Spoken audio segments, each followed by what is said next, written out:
एक रहस्यमयी गांव जहां हर मंगलवार की रात मौत का खेल खेला जाता है। एक के बाद एक खौफनाक मौतें। कोई इसे डायन का प्रकोप बताता है तो कोई देवी का श्राप। वहीं पुलिस का मानना है कि यह किसी शातिर दिमाग का मास्टर प्लान है। गांव में रात ढलते ही हाथों में जलती हुई आग और पैरों में घुंघरू बांधकर आखिर कौन दौड़ता है? वह लड़की गाँव के सभी मर्दों के साथ शारीरिक संबंध क्यों बना रही है और हर मंगलवार की रात के साथ आखिर कौन सा गहरा रहस्य जुड़ा है? कहानी की शुरुआत होती है दक्षिण भारत के एक गांव से, जहां रवि और शैलू रहते हैं। उनका पूरा दिन शरारतों में और देवी महालक्ष्मी के मंदिर में मस्ती करते हुए बीतता है। रवि शैलू को बेहद पसंद करता है और उसकी हर अच्छी बुरी चीज का पूरा ख्याल रखता है। 2 दिन पहले शैलू का काजल खत्म हो गया था, इसलिए रवि ने बड़े प्यार से अपने हाथों से उसके लिए काजल बनाया। उसी दिन जब वे घर लौट रहे थे, तभी शैलू की नजर कुएं में डूबते हुए एक कुत्ते के पिल्ले पर पड़ी। उसे तड़पता देख रवि ने अपनी परवाह किए बिना उस बेजुबान पिल्ले की जान बचा ली। उस दिन के बाद से शैलू उस पिल्ले को हमेशा अपने साथ ही रखने लगी। शैलू अपनी नानी के साथ रहती है क्योंकि उसकी माँ अब इस दुनिया में नहीं रही और पिता ने दूसरी शादी कर ली है। पिता ने साफ कह दिया है कि शैलू की माँ के नाम पर जो 3 एकड़ जमीन है,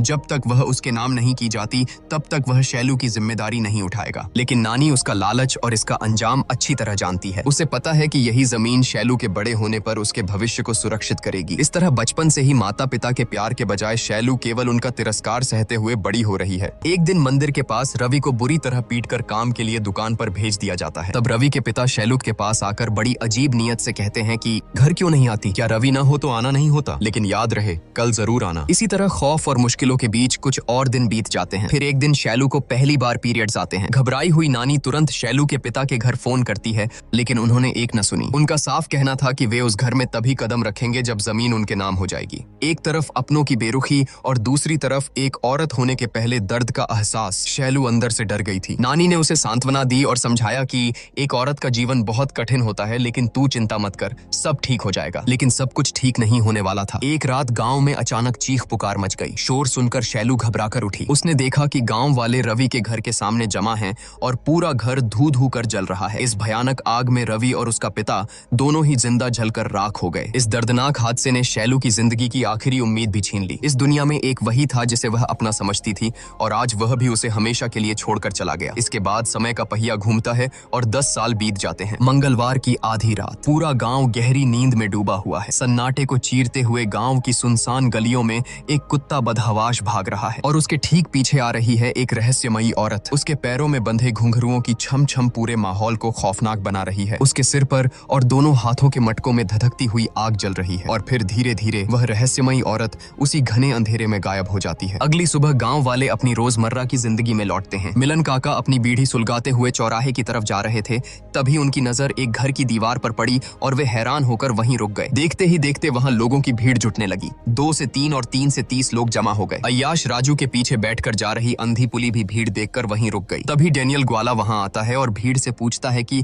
अरे भाई, दीवार पर क्या लिखा है? मुझे तो पढ़ना नहीं आता, जरा कोई पढ़कर तो सुनाओ। राजू दीवार पर लिखी उस बात को देखकर हक्का बक्का रह जाता है और हकलाते हुए पढ़ने लगता है कि बगल वाली गली के श्यामला के पति और डेनियल की पत्नी के बीच नाजायज संबंध है। उम्मीद है यह सच जानने के बाद गांव वाले उन्हें खुले दिल से स्वीकार करेंगे। यह सुनते ही डेनियल का खून खौल उठा और वह पागलों की तरह अपने घर की तरफ दौड़ा। पूरे गांव में इस सनसनीखेज खबर को लेकर कानाफूसी शुरू हो गई। इस खुलासे के ठीक अगले ही दिन एक खौफनाक वारदात हुई। गांव के आखिरी छोर पर केले के बागान के बीच मौजूद कुएं में श्यामला के पति और डेनियल की पत्नी की लाशें तैरती हुई मिली। गांव वालों का यही अनुमान था कि कल सबके सामने अपनी असलियत और बदनामी का सच उजागर होने के बाद शर्म के मारे दोनों ने अपनी जान दे दी। घटना स्थल पर गांव की नई सब इंस्पेक्टर माया पहुंचती है और जांच शुरू करती है। अपनी आदतों से मजबूर ठरकी राजू यहाँ भी माया को घूरने से बाज नहीं आता। तभी गांव का इकलौता फोटोग्राफर बासु वहां पहुंचता है। उन दोनों लाशों को देखकर उसका खून सूख जाता है। माया तुरंत आदेश देती है कि इन दोनों शवों को पोस्टमार्टम के लिए भेजो, लेकिन गांव वाले उसका विरोध करने लगते हैं। उनका कहना था कि पुलिसिया कार्यवाही गांव के नियमों और रिवाजों के खिलाफ है। उन्होंने साफ कह दिया कि इस मामले में जो भी फैसला लेना है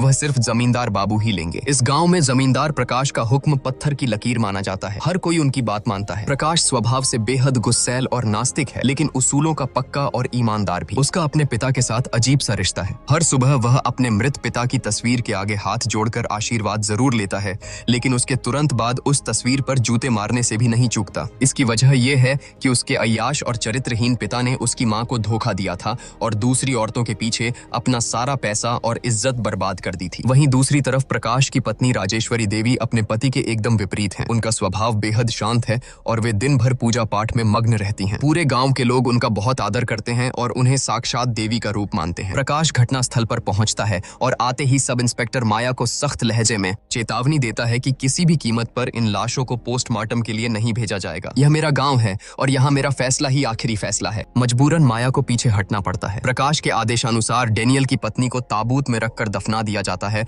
और श्यामला के पति का श्मशान घाट पर अंतिम संस्कार कर दिया जाता है। लेकिन जैसे ही अंतिम संस्कार के बाद सभी लोग श्मशान से चले जाते हैं, तब वहां चीता की लपटों के पास एक नकाबपोश रहस्यमयी व्यक्ति को खड़ा देखा जाता है, जो खामोशी से जलती हुई चिता को घूर रहा होता है। गांव में इतनी बड़ी घटना घट गई, लेकिन ठरकी राजू की नीयत में कोई बदलाव नहीं आया। मुनिस्वामी अपनी पत्नी सूरी को छोड़कर कुवैत में काम करता है और राजू इस अकेलेपन का फायदा उठाने से बाज नहीं आता। खैर, इन सब के बीच गांव के एक और अहम व्यक्ति से आपका परिचय करवाता हूँ। इनका नाम है डॉक्टर विजय। शादी के बाद अपनी बेटी को खोने के गहरे सदमे और दुख की वजह से उन्होंने शहर की जिंदगी छोड़ दी और अब इस गांव में लौट आए हैं। इधर रमन नाम का एक लड़का गुर्जा के घर निमंत्रण देने जाता है, क्योंकि अगले दिन गोविंद राजू के घर एक बड़ा कार्यक्रम है। इत्तेफाक से उस वक्त गुर्जा घर पर नहीं होता, तो रमन इस मौके का फायदा उठाकर गुर्जा की बहन से मिलने और बात करने की कोशिश करता है। गुर्जा को रमन बिल्कुल पसंद नहीं है, इसलिए वह हमेशा रमन पर कड़ी नजर रखता है। अगले दिन गोविंद राजू के घर बड़े ही धूमधाम से कार्यक्रम शुरू होता है। पूरा का पूरा गांव आमंत्रित है, लेकिन इस जश्न और चहल पहल के बीच भी लोगों की जुबान पर बस एक ही कानाफूसी चल रही है कि डेनियल की पत्नी और श्यामला के पति के नाजायज रिश्तों के बारे में उस रात दीवार पर किसने लिखा था। दीवार पर लिखे उस सच को लेकर गुर्जा और बासु के बीच हाथापाई शुरू हो जाती है, जिसे एक बड़े और भयानक झगड़े में बदलते देर नहीं लगी। इन सब बवाल और झमेलों से दूर गांव के पुजारी देवी की पूजा और मेले की तैयारियों में मग्न है। इस गांव में हर मंगलवार की रात देवी की बड़े ही धूमधाम से पूजा की जाती है, क्योंकि मंगलवार को देवी का सबसे शुभ दिन माना जाता है। लेकिन इस साल मेले के लिए पैसों की कमी पड़ गई। पुजारी हिम्मत जुटाकर जब जमींदार प्रकाश के पास चंदा मांगने गए, तो वह गुस्से से आग बबूला हो गया। नास्तिक प्रकाश ने साफ कह दिया कि पूजा के नाम पर वह एक फूटी कौड़ी भी नहीं देगा। हालांकि प्रकाश की पत्नी राजेश्वरी देवी ने पुजारी को खाली हाथ नहीं लौटने दिया। उन्होंने न सिर्फ अपनी तरफ से पैसे दिए, बल्कि यह भी आश्वासन दिया कि जरूरत पड़ने पर वह आगे भी उनकी मदद करेंगी। उसी दिन दोपहर के समय जब सब इंस्पेक्टर माया अपनी गाड़ी से जांच के लिए गांव जा रही थी, तो उसकी नजर केले के बागान की तरफ गई।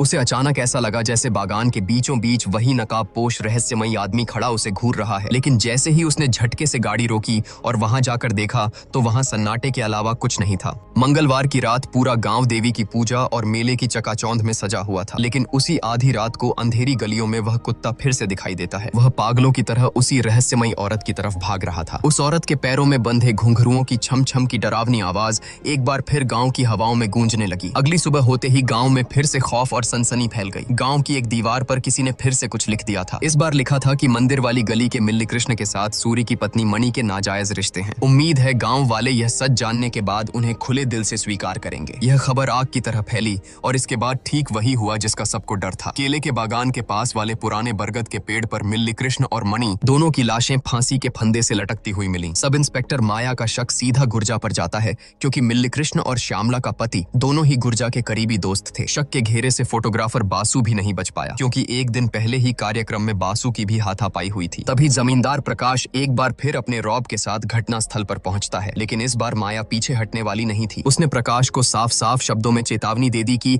इस बार लाशें हर हाल में पोस्टमार्टम के लिए जाएंगी, क्योंकि भले ही ये आत्महत्या लग रही हो, लेकिन इनके पीछे कोई बहुत गहरा और खौफनाक रहस्य छिपा है। माया को पूरा यकीन था कि यह सब गांव का ही कोई इंसान कर रहा है, वरना लगातार दो घरों के इतने गहरे और गुप्त राज किसी बाहरी इंसान को कैसे पता चल सकते हैं। अब सबसे बड़ा सवाल सबके जहन में गूंज रहा था कि आखिर कौन है जो इन नाजायज रिश्तों का सच पूरे गांव के सामने उजागर कर रहा है, और क्यों इन लोगों को मौत के घाट उतारा जा रहा है। और तो और एक और खौफनाक बात सामने आती है। डेनियल की पत्नी की लाश उसके ताबूत से रहस्यमयी तरीके से गायब हो चुकी थी। इसलिए अब पुलिस के पास इन दोनों लाशों की पोस्टमार्टम रिपोर्ट ही सच तक पहुंचने का इकलौता रास्ता बची थी। दूसरी तरफ पूरे गांव में दहशत का ऐसा साया मंडराने लगा कि लोग एक दूसरे पर ही शक करने लगे। खौफ इतना था कि हर कोई अपने ही पड़ोसियों को कातिल समझने लगा था, क्योंकि पुलिस के लिए हर किसी के घर में घुसकर यह पूछना तो मुमकिन नहीं था कि कौन किसके साथ नाजायज रिश्ते में है। तभी दहशत से भरे इस माहौल में गांव का पुजारी एक बहुत ही खौफनाक अतीत याद करते हुए बताता है कि जमींदार प्रकाश के दादाजी के जमाने में भी गांव में बिल्कुल इसी तरह रहस्यमयी ढंग से लोग मारे जा रहे थे। पुजारी ने अतीत के पन्ने पलटते हुए कांपती आवाज में बताया कि उस वक्त गांव में एक बहुत बड़ा महायज्ञ किया गया था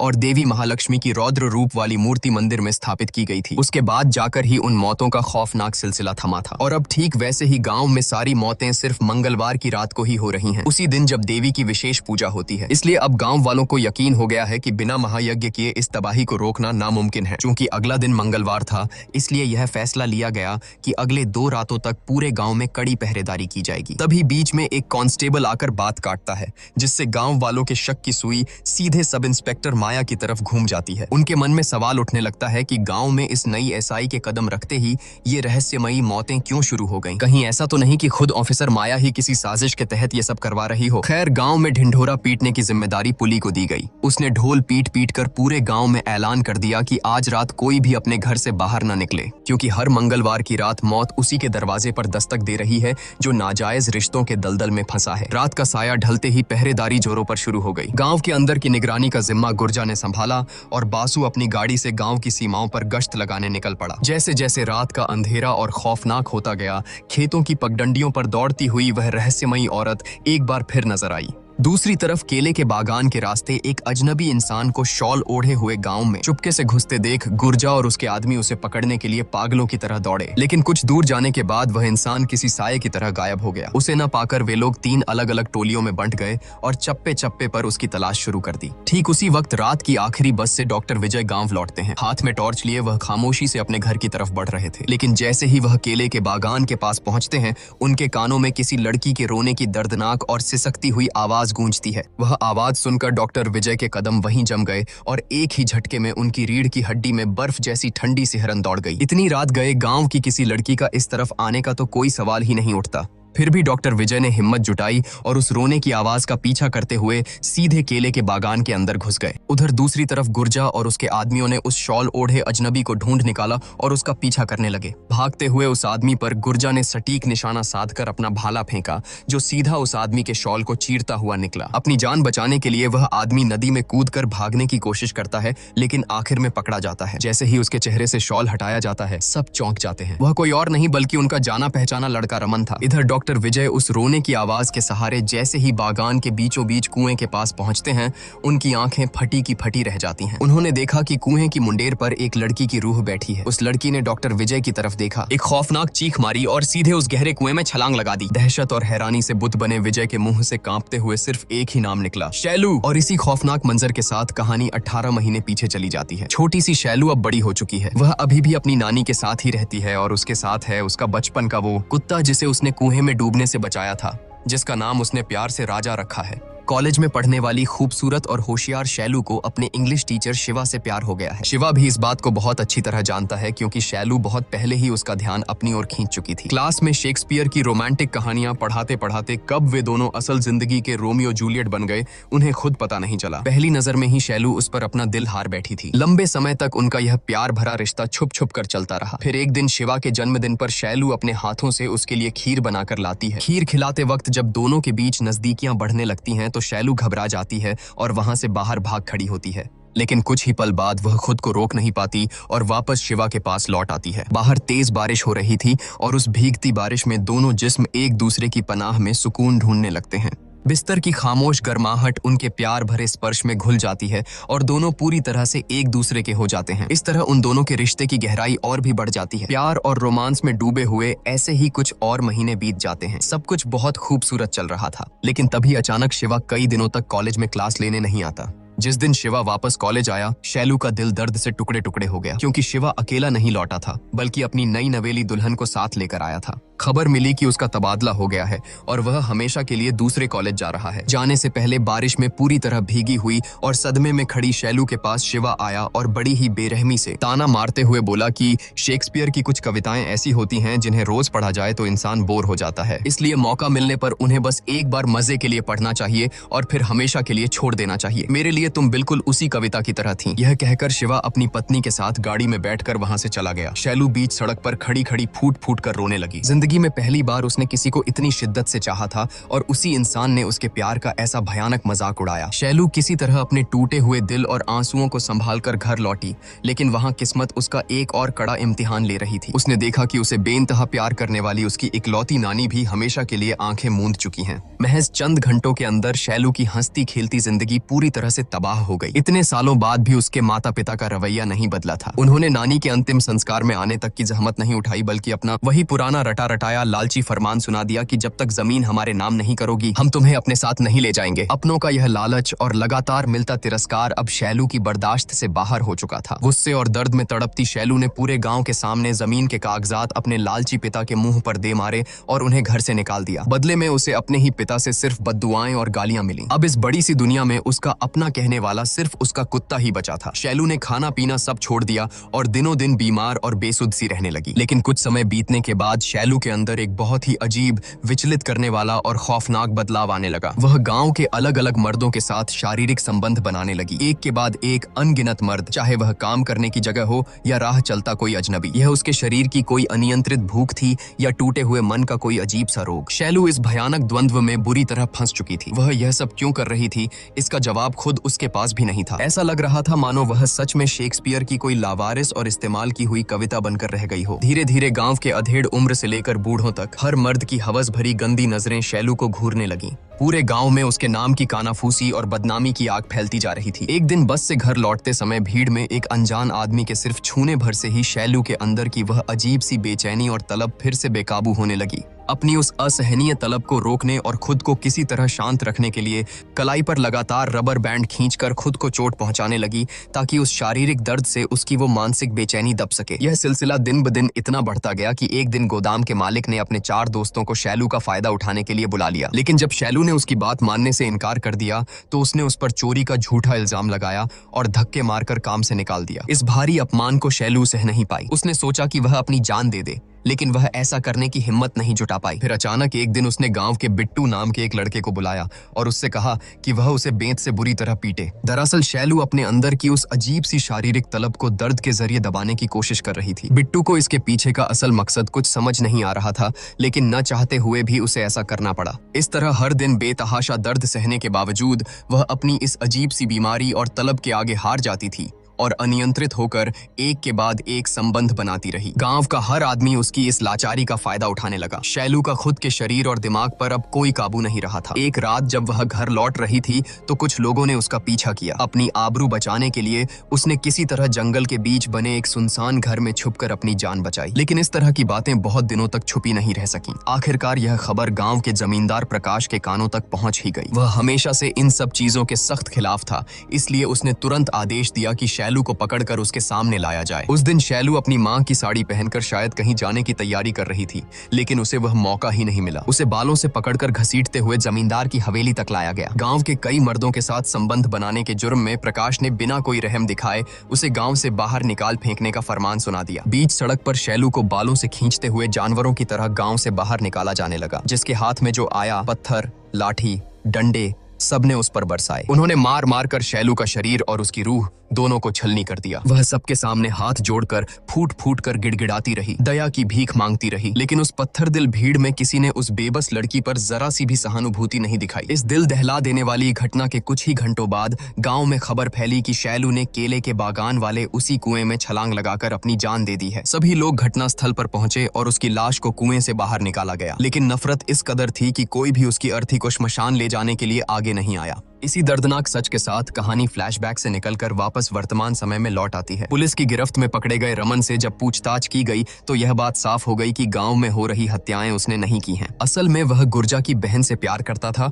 और उसे अच्छी तरह पता था कि गुर्जा इस रिश्ते को कभी नहीं मानेगा। इसलिए वह जानबूझकर दीवार पर उन दोनों का नाम लिखने गया था, ताकि बदनामी के डर से गुर्जा खुद ही अपनी बहन की शादी उससे करवा दे। उधर सब इंस्पेक्टर माया गहरे असमंजस में पड़ गई, क्योंकि पोस्टमार्टम की जो रिपोर्ट आई थी उसने पुलिस को पूरी तरह उलझा दिया था और रहस्यों का एक नया मायाजाल बुन दिया था। दूसरी तरफ केले के बागान में डॉक्टर विजय द्वारा शैलू की रूह को देखे जाने की खबर पूरे गांव में जंगल की आग की तरह फैल चुकी थी। रमन के निर्दोष साबित होने के बाद अब कातिल की तलाश और तेज हो गई। इसलिए अगले हफ्ते सोमवार की रात को ही गुर्जा अपने पूरे दलबल के साथ पहरेदारी के लिए निकल पड़ा। उसका मकसद साफ था कि आज रात चाहे कुछ भी हो जाए, उस कातिल को हर हाल में पकड़ना है। रात की हवाओं में जलती हुई मशालों की तपिश और दहशत घुली हुई थी। आज फिर से वही रहस्यमयी औरत अपने घुंघरुओं की डरावनी छम छम के साथ दौड़ रही थी। किसी अनजाने खौफ के साये में सब इंस्पेक्टर माया भी चैन की सांस नहीं ले पा रही थी, इसलिए वह भी अपनी जीप लेकर रात के अंधेरे में गांव की तरफ निकल पड़ी। इधर केले के बागान से घुंघरुओं की सिहरन पैदा करने वाली आवाज सुनकर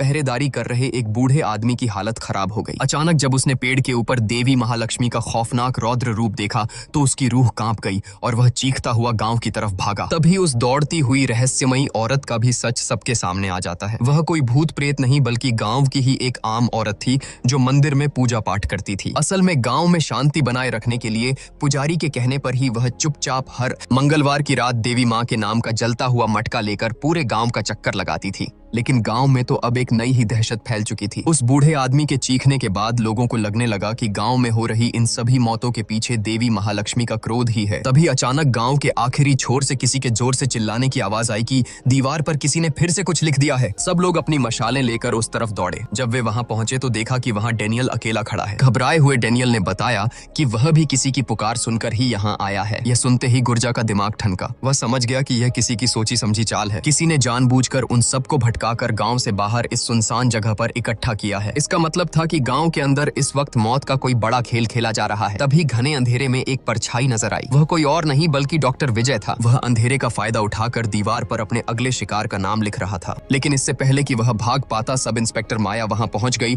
और उसने डॉक्टर विजय को रंगे हाथों पकड़ लिया। असल में पोस्टमार्टम की रिपोर्ट आने के बाद माया का पहला शक डॉक्टर विजय पर ही गया था, क्योंकि विजय यह बात बहुत अच्छी तरह से जानता था कि गांव वाले किसी भी कीमत पर लाशों को पोस्टमार्टम के लिए नहीं जाने देंगे। इसी बात का फायदा उठाकर उसने बड़ी आसानी से उन सभी को नशे की हैवी डोज देकर मौत के घाट उतार दिया था। रंगे हाथों पकड़े जाने पर विजय ने वहां से भागने की कोशिश की। माया और उसके बीच हाथापाई शुरू हो गई, लेकिन तभी मौका देखकर विजय ने माया की गर्दन में एक नशीला इंजेक्शन घोंप दिया और उसे बंदी बना लिया। दूसरी तरफ गांव के बाहर गश्त लगा रहा बासु जंगल के अंदर से आ रही किसी की आवाज सुनकर अकेला ही उस घने जंगल में घुस गया। लेकिन कहानी यहाँ से एक बेहद अजीब और चौंकाने वाला मोड़ लेती है। कुछ घंटों बाद जब माया को होश आया तो उसने खुद को बंदी पाया। उसने विजय से पूछा कि तुम यह सब क्यों कर रहे हो? आखिर किसके लिए तुम इतने लोगों की जान ले रहे हो? विजय की तरफ से बेहद ठंडी और खौफनाक आवाज में सिर्फ एक नाम गूंजा, शैलू। यह नाम सुनकर माया को जरा भी हैरानी नहीं हुई, क्योंकि जब से वह गांव आई थी उसने विजय और शैलू के बीच चल रहे तथाकथित नाजायज रिश्ते की कानाफूसी सुन रखी थी। माया को लगा कि शैलू को गांव से बेइज्जत करके निकाले जाने का बदला ही विजय इस खूनी खेल के जरिए ले रहा है। लेकिन जैसे ही माया ने यह बात कही, विजय का खून खौल उठा। उसने जोर से दहाड़ते हुए कहा कि जुबान संभाल कर बात करो। अगर शैलू के बारे में एक और गंदा लफ्ज निकाला तो मैं तुम्हारी जीभ खींच लूंगा। जो आंखों के सामने दिखता है वो हमेशा सच नहीं होता। विजय ने माया को बताया कि गांव में हो रही मौतों के पीछे यकीनन उसी का हाथ है, और केले के बागान में शैलू के भूत को देखे जाने की जो कहानी पूरे गांव में आग की तरह फैली है, असल में उसके पीछे एक बहुत बड़ा और गहरा राज छिपा है। इसी के साथ कहानी एक बार फिर कुछ महीने पीछे जाती है। उस रात जब कुछ गुंडों ने शैलू का पीछा किया था तो उनसे अपनी आबरू बचाकर भागते भागते शैलू जंगल के बाहर आकर बेहोश हो गई थी। खुशकिस्मती से उसी वक्त डॉक्टर विजय शहर से वापस लौट रहा था। उसने जंगल के किनारे शैलू को बेसुध हालत में देखा और उसे वहां से सुरक्षित बचा लाया। जब शैलू को होश आया तो वह इतनी टूट चुकी थी कि उसने खुद को खत्म करने की कोशिश की, लेकिन विजय ने उसे किसी तरह शांत किया। जब विजय ने उससे उसकी पूरी आपबीती सुनी तो एक डॉक्टर होने के नाते उसके दिमाग में कुछ शक पैदा हुआ। उसने तुरंत शैलू के खून का सैंपल लिया और उसे शहर की एक बड़ी लैब में टेस्ट के लिए भेज दिया। फिर जब उस ब्लड टेस्ट की रिपोर्ट आई तो उसमें एक ऐसा सनसनीखेज और रोंगटे खड़े कर देने वाला सच सामने आया जिसने सब कुछ बदल कर रख दिया। असल में शैलू का चरित्र खराब नहीं था, बल्कि वह एक बेहद दुर्लभ और गंभीर बीमारी की शिकार थी। इस बीमारी में इंसान का शरीर सामान्य से 10 गुना ज्यादा हार्मोन्स बनाने लगता है, जिससे शारीरिक जरूरतें बेकाबू और असंभव हद तक बढ़ जाती हैं। बीमारी के आखिरी चरण में यह पूरी तरह नियंत्रण से बाहर हो जाता है। दिमाग और शरीर एक दूसरे के विपरीत काम करने लगते हैं। इसी वजह से मरीज अनकॉन्शियस हालत में कई लोगों के साथ शारीरिक संबंध बना बैठता है। यह खौफनाक बीमारी अक्सर उन लोगों को अपना शिकार बनाती है जो बचपन से ही किसी गहरे सदमे, अकेलेपन, भारी मानसिक तनाव और हार्मोनल असंतुलन से गुजरे हों, ठीक शैलू की तरह। जब इस बीमारी के मरीज को यह एहसास होता है कि उसका खुद के शरीर पर कोई काबू नहीं रहा तो वह या तो अपनी जान दे देता है या फिर खुद को भयानक दर्द देकर होश में रहने की तड़पती हुई कोशिश करता है। इसी वजह से शैलू लगातार अपने हाथ पर रबर बैंड खींचकर खुद को चोट पहुंचाती थी और बिट्टू को बुलाकर खुद को बेंत से बेरहमी से पिटवाती थी। वह कोई पागल नहीं थी, बल्कि शारीरिक दर्द के जरिए अपने बेकाबू होते जिस्म और दिमाग को काबू में रखने की जंग लड़ रही थी। विजय ने नम आंखों से माया को बताया कि मेडिकल साइंस में इस बीमारी की कोई दवा नहीं है। ऐसे मरीजों को सिर्फ प्यार और मानसिक सहारे से ही बचाया जा सकता है। 4 साल पहले डॉक्टर विजय की अपनी सगी बेटी ने ससुराल वालों से तंग आकर अपनी जान दे दी थी। विजय उसे बचा नहीं पाया था और इस बात के लिए वह हर दिन घुट घुट कर खुद को कोसता था। तभी किस्मत ने शैलू को उसके सामने ला खड़ा किया। विजय को शैलू में अपनी मरी हुई बेटी नजर आई। जिंदगी से मिले इस दूसरे मौके को विजय ने नहीं गवाया और उसने शैलू को अपनी बेटी की तरह पालना और संभालना शुरू कर दिया। लेकिन इस जाहिल गांव वालों की गंदी सोच ने एक बेबस बेटी और एक लाचार पिता के इस पवित्र रिश्ते को भी नाजायज संबंध का नाम दे दिया। विजय समझ चुका था कि अपने भविष्य और इस बीमारी के डर से शैलू खुद को तिल तिल कर खत्म कर रही है। लेकिन ठीक उसी वक्त घने अंधेरे में डूबी शैलू की जिंदगी में कोई एक उम्मीद की किरण बनकर आया। एक ऐसा इंसान जिसने शैलू का हाथ थामा। इसी खुलासे के साथ कहानी फ्लैशबैक से निकलकर वापस वर्तमान समय में लौट आती है। घने और खौफनाक जंगल में बासु के सामने वही नकाबपोश रहस्यमयी आदमी खड़ा है। बिना एक पल गवाए वह पूरी फुर्ती और दरिंदगी के साथ बासु को जान से मारने के लिए उस पर झपट पड़ता है। लेकिन बासु भी हार मानने वालों में से नहीं था। दोनों के बीच एक भयानक हाथापाई शुरू हो जाती है। लड़ते लड़ते बासु उस नकाबपोश आदमी पर चाकू से जोरदार वार करता है और उसे जमीन पर गिरा देता है। जैसे ही बासु सच जानने के लिए उस आदमी के चेहरे से नकाब नोचता है, अचानक अंधेरे को चीरता हुआ शैलू का कुत्ता खूंखार तरीके से बासु के ऊपर छलांग लगा देता है। राजा के इस अचानक हुए हमले से बासु पल भर के लिए अपना संतुलन खो बैठता है। तभी अचानक वह नकाबपोश आदमी अंधेरे को चीरता हुआ हवा में छलांग लगाता है और एक ही झटके में अपना त्रिशूल बासु के सीने के आर पार कर देता है। इस रोंगटे खड़े कर देने वाले खूनी मंजर के साथ ही दूसरी तरफ डॉक्टर विजय माया के सामने उस सबसे बड़े राज से पर्दा उठाता है। शैलू की जिंदगी में आई वो उम्मीद की किरण कोई और नहीं बल्कि उसका बचपन का दोस्त रवि था और वही इस वक्त नकाब के पीछे छुपकर बासु को मौत के घाट उतारकर अपना इंतकाम ले रहा है। जब रवि सालों बाद पहली बार शैलू के सामने आया था तो शैलू को अपनी आंखों पर यकीन ही नहीं हुआ था कि रवि जिंदा है, क्योंकि पूरे गांव को तो यही पता था कि उस रात की भयानक आग में रवि और उसका पिता जलकर राख हो गए थे। तो फिर उस रात असल में हुआ क्या था? कहानी फिर से एक दर्दनाक फ्लैशबैक में जाती है। उस दिन जब रवि के शराबी पिता ने बुरी नीयत से शैलू को अपने घर बुलाया था तो उसने शैलू के साथ घिनौनी हरकत करने की कोशिश की थी। असल में वह नीच इंसान पहले भी ऐसा कर चुका था, लेकिन शैलू तब इतनी छोटी और मासूम थी कि उसे इन सब बातों का मतलब ही समझ नहीं आता था। लेकिन उस दिन रवि ने अपने बाप को इस हैवानियत को अंजाम देते हुए रंगे हाथों पकड़ लिया। गुस्से से पागल हुए रवि ने अपने ही बाप को जान से मार डाला, पूरे घर में आग लगा दी और वहां से भाग निकला। उस भयानक आग में रवि का आधा चेहरा बुरी तरह झुलस गया था। भागते हुए उसे देवी के मंदिर के बाहर एक नकाब पड़ा मिला। उसने उस नकाब को पहन लिया और फिर वही नकाब उसकी नई पहचान बन गया। इस खौफनाक घटना के बाद रवि की कभी हिम्मत ही नहीं हुई कि वह अपने जले हुए चेहरे और कातिल हाथों के साथ शैलू का सामना कर सके। इसलिए वह बिना किसी को बताए दुनिया की नजरों से गायब हो गया। पूरे गांव के लिए वह मर चुका था, लेकिन असल में वह एक साये की तरह हमेशा शैलू के आसपास भटकता रहा और हर पल उस पर नजर रखता रहा। फिर सालों बाद जब शैलू अपनी जिंदगी के सबसे गहरे अंधेरे और अकेलेपन से गुजर रही थी, तब रवि ने उसके सामने आकर उसे शादी के लिए प्रपोज किया। शैलू ने रोते हुए मना कर दिया और कहा कि उसका जिस्म अब अपवित्र हो चुका है, वह इस लायक नहीं रही। लेकिन रवि ने उसे गले लगाकर कहा कि उसे इन सब बातों से कोई फर्क नहीं पड़ता। उसने बचपन से देखा था कि शैलू ने अपनों और इस दुनिया से कितना दर्द सहा है। रवि की नजरों में शैलू आज भी गंगा की तरह पवित्र थी। यह सुनकर डॉक्टर विजय बेहद खुश हुए। उन्होंने फैसला किया कि वह खुद मंगलवार की रात देवी महालक्ष्मी के मंदिर में उन दोनों की गुपचुप शादी करवाएंगे। शादी का जोड़ा और बाकी सामान खरीदने के लिए विजय सोमवार की रात रवि को अपने साथ शहर ले गए। लेकिन जब वे अगली सुबह खुशी खुशी गाँव लौटे तो उनके पैरों तले जमीन खिसक गई। उन्हें खबर मिली कि गाँव वालों द्वारा सड़क पर घसीटे जाने और उस भयानक जिल्लत और अपमान को बर्दाश्त न कर पाने की वजह से शैलू ने कुएं में कूदकर अपनी जान दे दी है। इस मनहूस खबर ने पल भर में रवि के सारे हसीन सपनों को चकनाचूर कर दिया। जब निर्दयी गांव वाले शैलू की लाश को नदी में फेंकने पर आमादा थे, तब डॉक्टर विजय ने उनसे झूठ कहा कि उसने शहर की म्यूनिसिपैलिटी को खबर कर दी है और वे लोग आकर लाश को ले जाएंगे। उस दिन एक तरफ बचपन का वो प्रेमी हार गया था और दूसरी तरफ अपनी बेटी खो चुका एक पिता। दोनों ही शैलू को बचाने में नाकाम रहे थे। यह दर्दनाक दास्तान सुनकर सब इंस्पेक्टर माया ने विजय से पूछा कि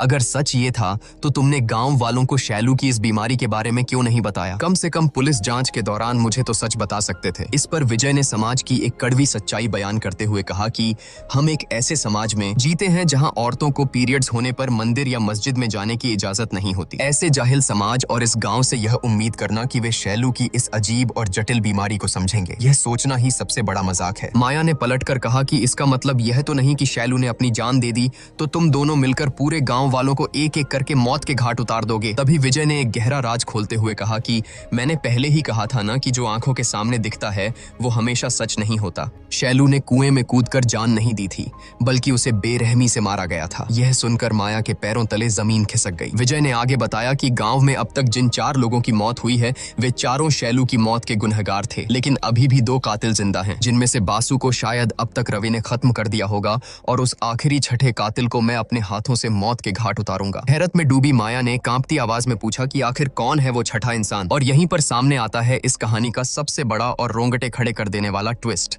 क्योंकि वो छठा इंसान कोई और नहीं बल्कि पूरे गांव में साक्षात देवी मानी जाने वाली जमींदार की पत्नी राजेश्वरी देवी थी। डॉक्टर विजय और माया की ये सारी बातें बाहर खड़ा जमींदार प्रकाश छुपकर सुन रहा था। अपनी पत्नी का ये खौफनाक सच जानकर वह गुस्से से पागल हो गया। वह सीधा अपनी हवेली पहुंचा और जाकर राजेश्वरी की गर्दन दबोच ली। लेकिन राजेश्वरी भी कोई आम औरत नहीं बल्कि बहुत ही शातिर और खतरनाक थी। हाथापाई के बीच उसने अचानक एक खंजर निकाला और सीधा प्रकाश के पेट में घोंप दिया। खून से लथपथ होने के बावजूद प्रकाश ने अपनी आखिरी ताकत जुटा उसे किसी तरह काबू में किया और दर्द से कराहते हुए पूछा कि आखिर क्यों किया तूने ऐसा? इसी जबरदस्त ट्विस्ट के साथ कहानी एक बार फिर अपने आखिरी और सबसे भयानक राज से पर्दा उठाने के लिए फ्लैशबैक में चली जाती है। उस रात जब कुछ गुंडों ने शैलू का पीछा किया था तो अपनी जान बचाने के लिए वह भागकर जंगल के उसी पुराने और सुनसान घर में छुप गई थी। लेकिन वहां उसने जो देखा वह किसी सदमे से कम नहीं था। उसने साक्षात देवी मानी जाने वाली राजेश्वरी और फोटोग्राफर बासु को बेहद आपत्तिजनक और अंतरंग हालत में देख लिया था। जब राजेश्वरी को भनक लगी कि शैलू ने उनका यह गंदा राज जान लिया है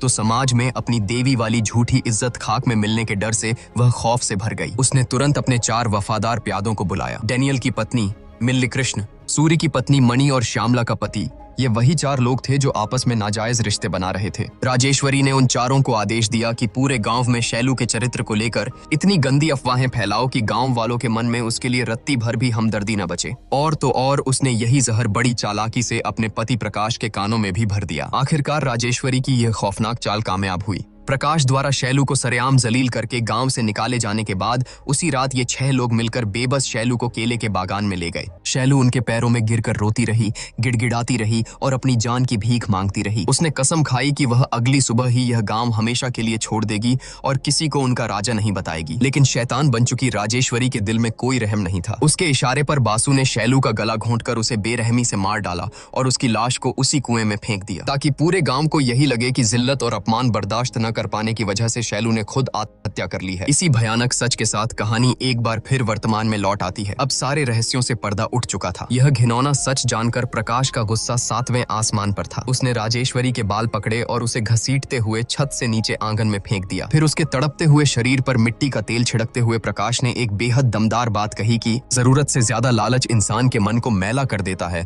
और हवस इंसान के चरित्र को राख कर देती है। यह कहकर प्रकाश ने बिना एक पल सोचे राजेश्वरी को जिंदा जला दिया। ठीक उसी वक्त डॉक्टर विजय राजेश्वरी को अपने हाथों से मौत के घाट उतारने के इरादे से हवेली पहुंचता है। लेकिन आंगन में राजेश्वरी को धू धू कर जलता देख वह हैरान रह जाता है। आखिरकार शैलू की मौत के हर एक गुनहगार को उनके किए की दर्दनाक सजा मिल चुकी थी। दूसरी तरफ रवि का खूनी इंतकाम भी अब पूरा हो चुका था। जीते जी भले ही वे दोनों एक नहीं हो पाए, लेकिन अपने प्यार का बदला पूरा करने के बाद रवि भी मौत को गले लगा लेता है ताकि वह हमेशा के लिए अपनी बचपन की मोहब्बत शैलू की रूह के साथ विलीन हो सके। कहानी के बिल्कुल अंत में हम देखते हैं कि उस मनहूस कुएं की मुंडेर पर शैलू का इकलौता और वफादार कुत्ता राजा आज भी एक मूक दर्शक बनकर खामोशी से बैठा है। उसकी आंखें निर्बाक होकर बस उसी कुएं की गहराई को घूर रही हैं, जैसे आज भी उसे अपनी मालकिन के लौटने का इंतजार हो। उधर हवेली के दरवाजे पर सब इंस्पेक्टर माया बुद्ध बनी खड़ी थी। जब उसने प्रकाश से राजेश्वरी के इस तरह झलकर मरने का कारण पूछा तो प्रकाश ने बड़ी ही सफाई से एक झूठी कहानी गढ़ते हुए कहा कि गांव में एक के बाद एक हो रही मौतों को राजेश्वरी बर्दाश्त नहीं कर पाई। गांव की शांति और लोगों की जान बचाने के लिए